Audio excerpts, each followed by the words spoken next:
कैसे हैं आप सब। मैं बलराज पांचाल एक बार फिर से आप सबका स्वागत करता हूं आपके अपने YouTube channel study with Raj sir पर। दोस्तों, आज का हमारा टॉपिक है रैंकिंग। इस टॉपिक से एग्जाम में आपको क्वेश्चन देखने को मिल सकता है। इसमें दो टाइप के प्रश्न आपसे पूछे जाते हैं, स्थान के आधार पर और सेकंड उम्र, लंबाई या फिर वजन के आधार पर। मैं इस टॉपिक को इसी सिंगल वीडियो में करवाने की कोशिश करूंगा।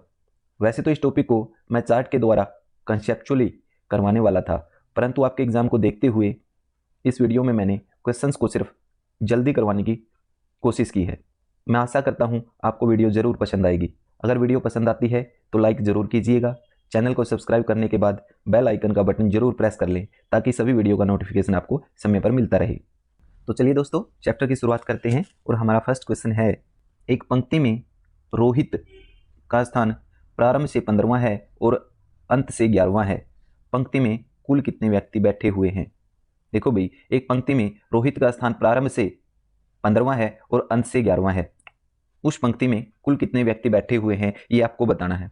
मैं सिर्फ ट्रिकी वे से आपको करवाऊंगा, कंसेप्चुअली नहीं करवाऊंगा, ये मैं ऑलरेडी आपको बता चुका हूं। ठीक है, जस्ट आंसर निकालने की कोशिश करेंगे। तो बेटा देखो, जब कभी एक ही बंदे की दोनों ओर से पोजीशन दे रखी हो और आपसे कुल व्यक्तियों की संख्या पूछी जाए तो आप क्या करोगे? दी गई दोनों पोजीशन को जोड़ोगे और उसमें से एक माइनस करोगे। जब आप ऐसा करोगे तो आपके पास कुल व्यक्तियों की संख्या निकल के आ जाएगी। जैसे यहाँ पे एक ही बंदा दिया गया है रोहित, और इस रोहित की दोनों ओर से पोजीशन दी गई है, प्रारंभ से भी दी गई है और अंत से भी दी गई है। प्रारंभ से इसकी पोजीशन 15वीं है और अंत से रोहित की पोजीशन 11वीं है, और आपसे कुल व्यक्ति पूछे तो क्या करोगे? दोनों की पोजीशन को जोड़ोगे। दोनों पोजीशन जोड़ दो भी, 15 और 11 कितना हुआ? 26। दोनों पोजीशन को जोड़ते हैं तो जोड़ने के बाद जोड़ कितना आया? 26, और उसमें से आपको एक माइनस करना है। आपके पास कुल व्यक्तियों की संख्या आ जाएगी। तो यहाँ पे कुल व्यक्ति पंक्ति में कितने बैठे हुए हैं? 25, जो कि ऑप्शन बी में आपको दिखाई देता है। हाँ, मैं इतना जरूर बताऊंगा, यहाँ पे हमने एक क्यों माइनस किया है बेटा? ये एक हमने रोहित के लिए माइनस किया। जो रोहित है ना, जब हम दोनों पोजीशन को जोड़ते हैं तो रोहित का स्थान दोनों ओर से काउंट हो जाता है। क्योंकि रोहित तो हमारे पास एक ही बंदा है, इसलिए हमने ये एक माइनस कर दिया ताकि इसकी दो पोजीशन काउंट ना हो। क्लियर? चलिए, अब मैं एक क्वेश्चन और पूछता हूं आपसे। यही क्वेश्चन मैं आपसे पूछता हूं कि रोहित का स्थान आरंभ से 25वां है और अंत से 21वां है। उस पंक्ति में कुल कितने व्यक्ति बैठे हुए हैं? तो आपको पता बेटा, जब एक ही बंदे की दोनों ओर से पोजीशन दे रखी हो और आपसे कुल व्यक्तियों की संख्या पूछी जाए तो दी गई दोनों पोजीशन को जोड़ोगे और उसमें से एक माइनस करोगे। आपके पास टोटल व्यक्तियों की संख्या निकल के आ जाएगी। तो यहाँ पे एक पोजीशन तो दे रखी है 25 और दूसरी पोजीशन दे रखी है 21। तो दोनों पोजीशन को जोड़ोगे, 25 और 21 कितना हुआ? 46, और उसमें से एक माइनस करोगे तो आंसर कितना बना? 45। आई होप ये टाइप आपको क्लियर हुई होगी। चलिए नेक्स्ट टाइप पे चलते हैं। ये टाइप सेकंड आपकी, इसमें क्या करेगा वो? इसमें आपको टोटल व्यक्तियों की संख्या दे देगा और एक ओर से पोजीशन दे देगा, दूसरी ओर से पोजीशन आपसे पूछ लेगा। तो जब कभी आपको टोटल संख्या दी जाए और एक ओर से पोजीशन दे, दूसरी ओर से पोजीशन पूछे, तो आपको कैसे करना है? देखिए, एक बार मैं इसको अच्छे से एक्सप्लेन कर देता हूं कि एक ओर से पोजीशन का मतलब क्या है। देखो, आपके पास दो पोजीशन होती है, ऊपर से और नीचे से, दाएं से और बाएं से। ये चार पोजीशन आपको मिलेंगी। ठीक है, जब कभी ऊपर से पोजीशन दे तो आपसे नीचे से पूछेगा, नीचे से देगा तो ऊपर से पूछेगा, दाएं से देगा तो आपसे बाएं से पूछेगा, और बाएं से देगा तो आपसे दाएं से पूछेगा। जैसे यहाँ पे ऊपर से पोजीशन दे दी उसने और नीचे से उसने पूछ ली, भाई नीचे से क्रम बताइए क्या होगा। जब कभी टोटल संख्या दे और एक ओर से पोजीशन दे, दूसरी ओर से आपको पोजीशन बतानी हो, तो आप क्या करोगे? टोटल में से, जो टोटल संख्या आपके पास, उसमें से दी गई पोजीशन को माइनस करना है। दी गई पोजीशन को माइनस करना है और उसमें एक जोड़ देना है। जैसे एक जोड़ते हो, आपके पास दूसरी ओर से पोजीशन निकल के आ जाएगी। जैसे इस प्रश्न में टोटल 40 छात्र हैं आपके पास। 40 छात्रों की कक्षा में मोहन का स्थान ऊपर से 21वां है, नीचे से स्थान बताना है कौन सा होगा। कुल छात्र कितने हैं? 40। एक ओर से पोजीशन कितनी है? 21। टोटल में से दी गई पोजीशन घटा दी, उसके बाद एक जोड़ देना है, आपका आंसर निकल के आ जाएगा। 40 में से 21 माइनस करोगे तो 19, 19 और एक कितना हुआ? 20। तो यहाँ पे मोहन की दूसरी ओर से पोजीशन कौन सी बनी? 20वीं। तो यहाँ पे हमारा जो राइट आंसर है वो है option B. Option B is the right answer. ठीक है, चलिए एक क्वेश्चन और मैं आपसे पूछता हूँ। अब की बार मैं कहता हूँ कि आपके पास टोटल 60 छात्र हैं, 40 नहीं है, 60 हैं, और 60 में से मोहन का स्थान ऊपर से 20वां है, तो आपको बताना है उसका नीचे से क्रम क्या होगा, नीचे से स्थान कौन सा होगा। तो बेटा देखो, टोटल में से दी गई पोजीशन माइनस करोगे और 1 जोड़ोगे, ये नीचे से क्रम आएगा। तो 60 में से 20 गया 40, 40 और 1 कितना हुआ 41। तो मोहन का क्रम जो नीचे से है वो कौन सा होगा 41वां। क्लियर? आई होप कि आपको टाइप अच्छे से क्लियर हुई होगी। हमने 2 टाइप कर ली। चलिए थर्ड टाइप की तरफ चलते हैं भाई। हमारा थर्ड टाइप में क्या है, इंटरचेंज करेगा वो पोजीशन को। जैसे इस क्वेश्चन को एक बार पढ़ते हैं। यहाँ पे दिया है एक पंक्ति में ए बाएं से 10वें स्थान पे है और बी दाएं से 9वें स्थान पे है। अगर वो दोनों आपस में अपना स्थान बदल लेते हैं, आपस में ए और बी अपना स्थान बदल लेते हैं, तो ए का स्थान बाएं से 15वां हो जाता है। पंक्ति में कुल कितने व्यक्ति बैठे हुए हैं ये आपको बताना है। तो देखो बेटा, इस टाइप को आप याद कर लीजिए। जब भी इस टाइप का क्वेश्चन आपको देखने को मिले तो आप विद इन सेकंड आंसर करोगे। और आंसर कैसे करोगे? क्वेश्चन को देखते ही आपको बिल्कुल लास्ट में जाना है, क्वेश्चन के बिल्कुल लास्ट में जाना है और क्वेश्चन के लास्ट में जाके आपको ये चेक करना है कि क्वेश्चन के लास्ट में दायां दिया है या फिर बायां दिया है। जैसे यहाँ पे आप देख रहे हो क्वेश्चन के लास्ट में बोला है ए का स्थान बाएं से 15वां है, मतलब क्या दिया है बायां। अगर क्वेश्चन के लास्ट में बायां दिया है तो ऊपर से आपको दायां उठाना है। क्या उठाना बेटा? दायां। जैसे यहाँ पे कौन सा है? दाएं से 9वां। देखो क्वेश्चन के बिल्कुल लास्ट में जाना है, क्वेश्चन के लास्ट में जाके आपको ये चेक करना है दायां दिया है या बायां। अगर बायां दिया है तो ऊपर से दायां उठाना है, ठीक है, और दायां दिया है तो ऊपर से बायां उठाना है, मतलब एक दूसरे का दोनों अपोजिट उठा के चलना है। फिर दोनों को जोड़ के 1 माइनस करना है, आपके पास कुल व्यक्तियों की संख्या आ जाएगी। जैसे यहाँ पे लास्ट में हमने देखा, लास्ट में ए का स्थान बाएं से 15वां है, तो हमने 15 और ऊपर से यहाँ पे बायां है तो ऊपर से कौन सा उठाएंगे? दायां। दाएं से कौन सा है? 9वां। दोनों को जोड़ के 1 माइनस कर देना है, आपका आंसर मिल जाएगा आपको। तो 15 और 9 24 में से 1 माइनस करेंगे तो 23। तो इस तरह से हमें पता चला कि इस पंक्ति में कुल व्यक्तियों की संख्या कितनी है? 23 है। Option C is the right answer. Clear बेटा? देखो एक क्वेश्चन और करवाता हूँ मैं इसी टाइप का, अच्छे से समझ में आएगा। यहाँ पे देखिए एक पंक्ति में ए बाएं से 20वें स्थान पे है और बी दाएं से 19वें स्थान पे है। दोनों अपना स्थान बदल लेते हैं। ए का स्थान बाएं से 25वां हो जाता है, ये स्थान बदलने की बात है, ठीक है। स्थान बदलने के बाद जो ए का स्थान है बाएं से 25वां हो जाता है। आपको कुल व्यक्तियों की संख्या बतानी है कितनी होगी। तो बेटा मैंने बताया था क्वेश्चन के बिल्कुल लास्ट में जाओगे, लास्ट में जाने के बाद ये चेक करोगे कि आपको बायां दे रखा है या दायां। तो आप देख रहे हैं यहाँ पे बाएं से 25वां है तो ये पोजीशन लिख ली। उसके बाद ये बायां है तो ऊपर से दायां उठाएंगे और ऊपर दाएं से कौन सा दे रखा है? इसने दाएं से 19वां दे रखा है, तो इसको जोड़ देंगे और उसके बाद फिर 1 माइनस करना है। तो 25 और 19 कितना हुआ? 44। 44 में से 1 माइनस करोगे 43, 43। 43 इज द राइट आंसर, जो कि ऑप्शन सी में आपको दिया है। क्लियर? अब यहाँ पे मैं इसको बिल्कुल क्लैरिफाई कर देता हूं। अगर आपको लास्ट में दायां दिया है तो ऊपर से बायां उठाना है, अगर बायां दिया है तो ऊपर से दायां उठाना है। क्लियर? अगर लास्ट में आपको ऊपर दिया है तो ऊपर से नीचे उठाना है और नीचे दिया है तो ऊपर उठाना है। अगर प्रारंभ दिया है तो ऊपर से अंत उठाना है और अंत दिया है तो ऊपर से प्रारंभ उठाना है, मतलब एक दूसरे का अपोजिट उठाना है। फिर दोनों को जोड़ना है, 1 माइनस करना है, आपका आंसर आपको मिल जाएगा। और वो जो आंसर निकल के आएगा वो आएगा कुल व्यक्तियों की संख्या। तो चलिए हमारा नेक्स्ट टाइप बनता है टाइप 3, हम ऑलरेडी कवर कर चुके हैं। हमारा 4 टाइप है, पी बाएं से 18वें स्थान पे है और एस दाएं से 10वें स्थान पे है। यदि उन दोनों के बीच में 7 विद्यार्थी हों तो पंक्ति में कुल विद्यार्थियों की संख्या बताइए कितनी होगी। तो बेटा देखो लगभग 90% बच्चे ऐसे होंगे जिनका 35 आंसर बनेगा, बट वो आंसर आपका गलत है। क्यों गलत है?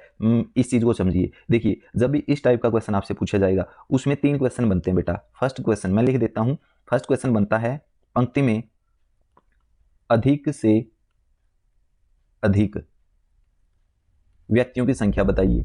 दूसरा क्वेश्चन बनता है पंक्ति में कम से कम विद्यार्थियों की संख्या बताइए। और तीसरा क्वेश्चन बनता है कि पंक्ति में विद्यार्थियों की संख्या मतलब कुल संख्या आपसे पूछ लेगा, जो कि मैंने यहाँ पे पूछी आपसे, ठीक है। तो जब कभी आपसे कुल विद्यार्थियों की संख्या पूछी जाए तो आपके 2 आंसर निकल के आते हैं, हमेशा 2 आंसर निकल के आते हैं। कौन कौन से 2? एक तो अधिक से अधिक आप कितने बंदे बैठा सकते हो और दूसरा कम से कम आप कितने बंदे बैठा सकते हो। ये 2 टाइप के आंसर निकल के आते हैं, ठीक है। तो मैं आपको डायरेक्ट ट्रिक बताता हूं। जब भी आपको अधिक से अधिक व्यक्तियों की संख्या निकालनी हो तो क्या करोगे? देखिए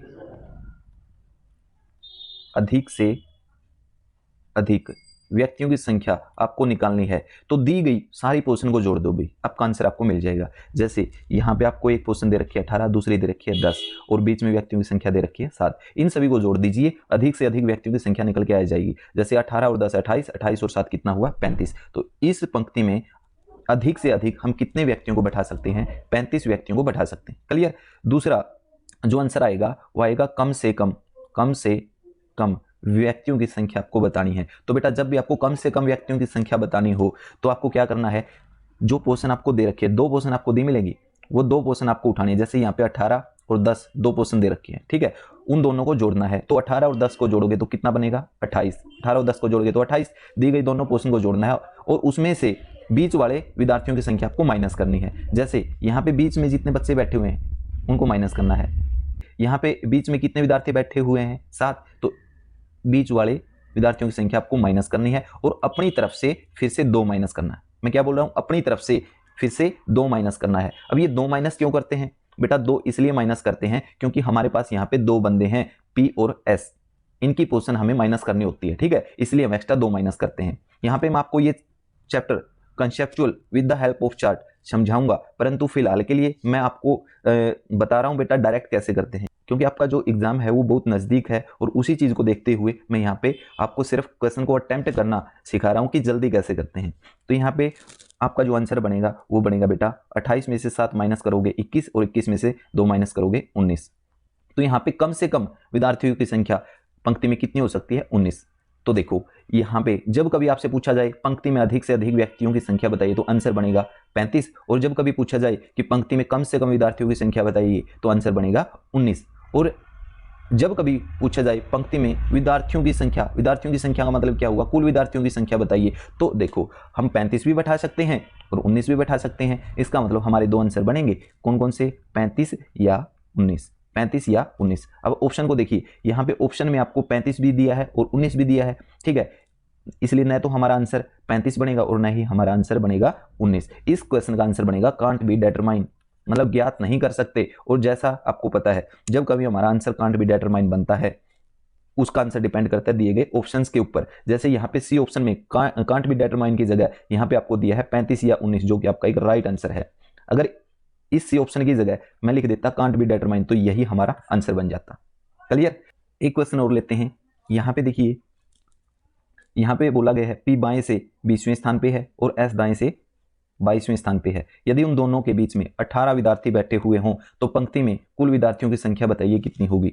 यहाँ पे कुल विद्यार्थियों की संख्या आपसे पूछी गई है, तो मैं एक बार अधिक से अधिक विद्यार्थियों की संख्या आपसे पूछूं कि बताइए अधिक से अधिक व्यक्ति कितने बैठ सकते हैं इस पंक्ति में, तो आप बोलोगे सर दी गई सारी पोर्शन को जोड़ेंगे तो हमारा आंसर बन जाएगा। तो देखो पोर्शन कौन कौन सी हैं? 20 और 22 कितना हुआ? 42, 42 और 18 कितना हुआ? 60। तो अधिक से अधिक हम 60 बंदों को इस पंक्ति में बैठा सकते हैं।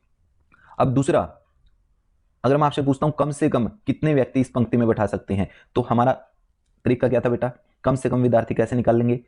दी गई दोनों पोर्शन को जोड़ेंगे और उसमें से जितने विद्यार्थी बीच में बैठे हुए हैं उनको माइनस करेंगे, उसके बाद अपनी तरफ से 2 एक्स्ट्रा माइनस करेंगे, हमारे पास कम से कम विद्यार्थियों की संख्या निकल के आ जाएगी। तो देखो यहाँ पे दी गई पोर्शन एक तो 20 है और एक 22 है, जब इनको जोड़ेंगे तो कितना बना? 20 और 22 42, और उसमें से 18 माइनस जो बीच में बच्चे बैठे उनको माइनस करना है और अपनी तरफ से 2 माइनस करना है, मतलब टोटल माइनस कितना करना है? 18 और 2 20। 42 में से 20 माइनस करेंगे तो आंसर कितना बनेगा? 22।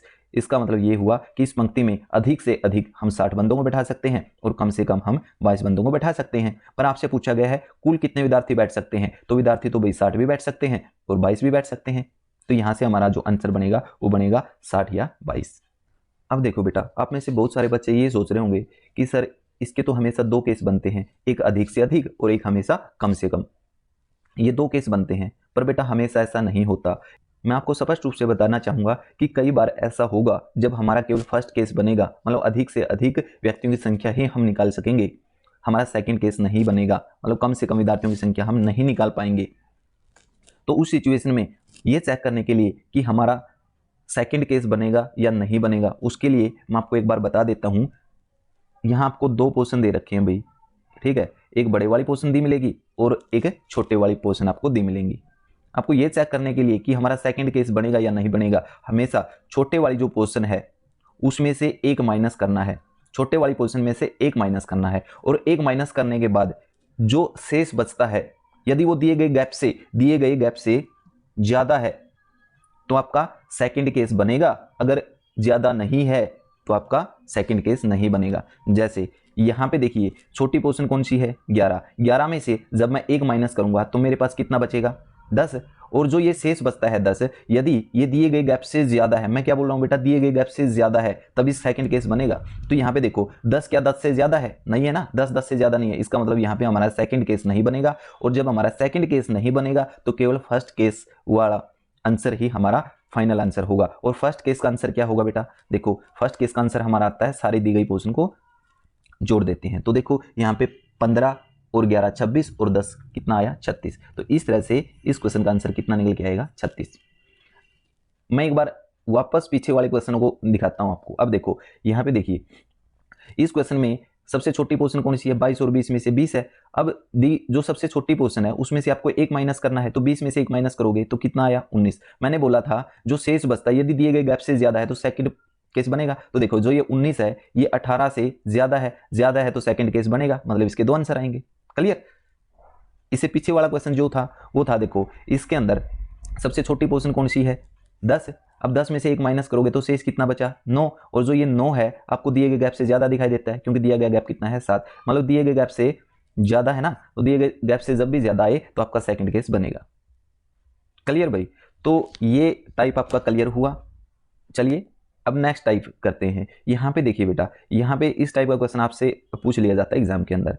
एक कक्षा में 60 छात्र हैं, लड़कियों की संख्या लड़कों की संख्या से दोगुनी है। आकाश ऊपर से 18वें स्थान पर है और उसके आगे 9 लड़कियां हैं। बताइए पंक्ति में उसके पीछे, मतलब आकाश के पीछे कितने लड़के हैं, ये आपको बताना है। देखो बेटा यहाँ पे आपके पास टोटल छात्र कितने हैं 60 हैं। अब 60 में से लड़कियों की संख्या लड़कों की संख्या से दुगुनी है। मतलब मैं मान लेता हूं कि मेरे पास यदि लड़का 1 है, ये बॉयज है और ये गर्ल्स है, यदि मेरे पास बॉयज 1 है तो गर्ल्स कितनी होंगी 2 होंगी। ये इनका रेशो बन गया। अब आपको पता है बेटा आपके पास टोटल संख्या दे रखी है तो रेशो का भी क्या कर दोगे, जोड़ कर दोगे। ये मैथ्स के अंदर आप सारी चीजें सीख चुके हो। तो देखो 2 और 1 3, 3 की वैल्यू किसके बराबर है 60 के बराबर है, तो 1 की वैल्यू किसके बराबर होगी, 1 की वैल्यू 20 के बराबर। जब 1 रेशो की वैल्यू 20 के बराबर है तो हमारे पास बॉयज कितने निकल के आए 20, और 2 रेशो की वैल्यू किसके बराबर होगी 40 की, तो यहाँ से हमारे पास गर्ल्स कितने निकल के आई 40। तो यहाँ से हमें पता चला कि हमारे पास बॉयज कितने हैं 20 हैं और गर्ल्स कितनी हैं 40 हैं। क्लियर।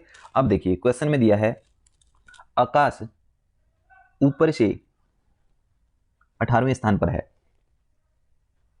आकाश जो है ऊपर से 18वें स्थान पे, मैं मान लेता हूं कि यहाँ पे आकाश बैठा हुआ है और जो आकाश का स्थान है ऊपर से कौन सा नंबर का है 18वें नंबर का है। इसका मतलब ये हुआ कि आकाश के आगे 17 बच्चे बैठे हुए हैं। अब यदि आकाश के आगे 17 बच्चे बैठे होंगे तभी तो ये 18वें नंबर का बनेगा। क्लियर।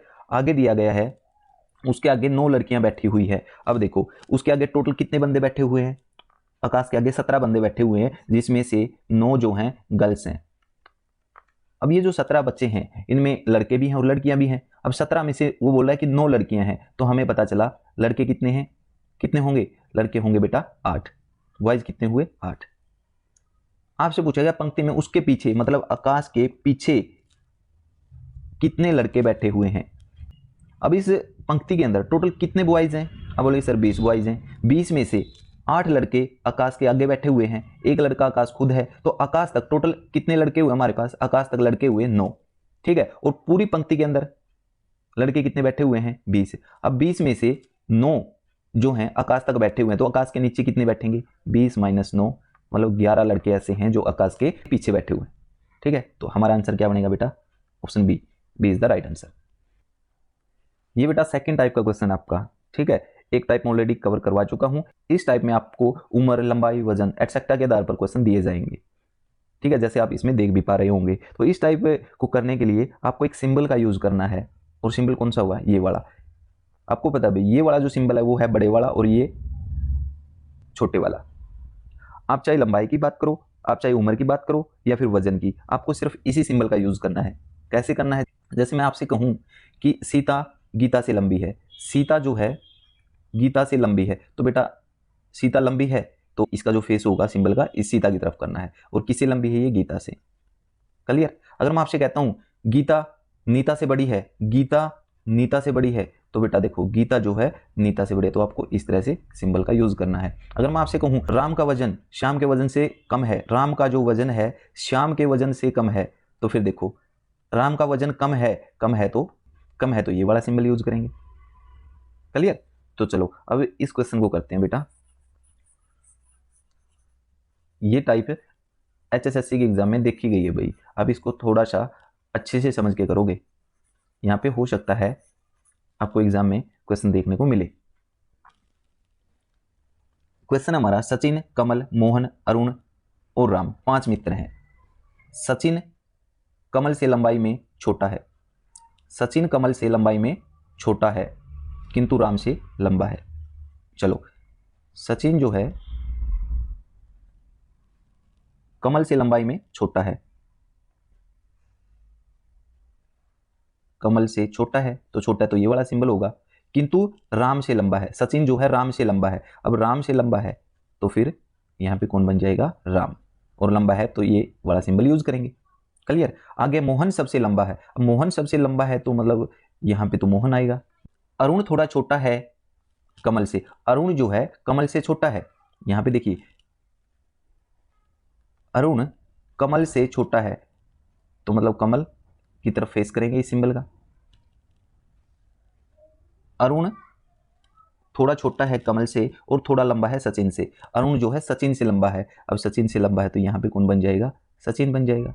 अब देखिए बेटा आपसे पूछा गया कौन दूसरे नंबर पर सबसे लंबा है। यहाँ पे आपके पास 2 समीकरण निकल के आई हैं, ये आपकी समीकरण फर्स्ट है और ये समीकरण आपकी सेकंड है। अब इन दोनों समीकरण को आपको कंबाइंड करना है।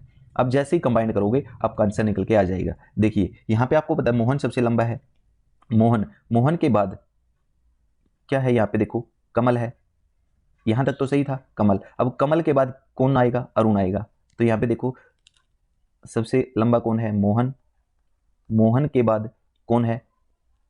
कमल, यहाँ पे भी दिखाई देता है यहाँ पे भी, तो यहाँ पे आएगा कमल। अब देखो कमल के बाद कौन सा आएगा? कमल के बाद दोनों समीकरण में आप देखो भाई यहाँ पे तो आपको कमल के बाद अरुण दे रखा है और यहाँ पे आपको सचिन दे रखा है, परंतु इस सेकंड समीकरण में आप देख पा रहे हैं जो सचिन है वो तो अरुण से छोटा है, इसका मतलब पहले कौन आएगा? अरुण आएगा, और उसके बाद कौन आएगा?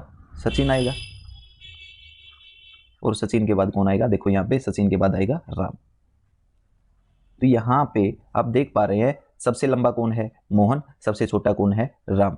आपसे पूछा क्या गया कौन दूसरे नंबर पर सबसे लंबा है, तो सबसे लंबा तो कौन हुआ? मोहन। दूसरे नंबर पर कौन हुआ? कमल। दूसरे नंबर पर कमल जो है वो दूसरे नंबर पर सबसे लंबा है।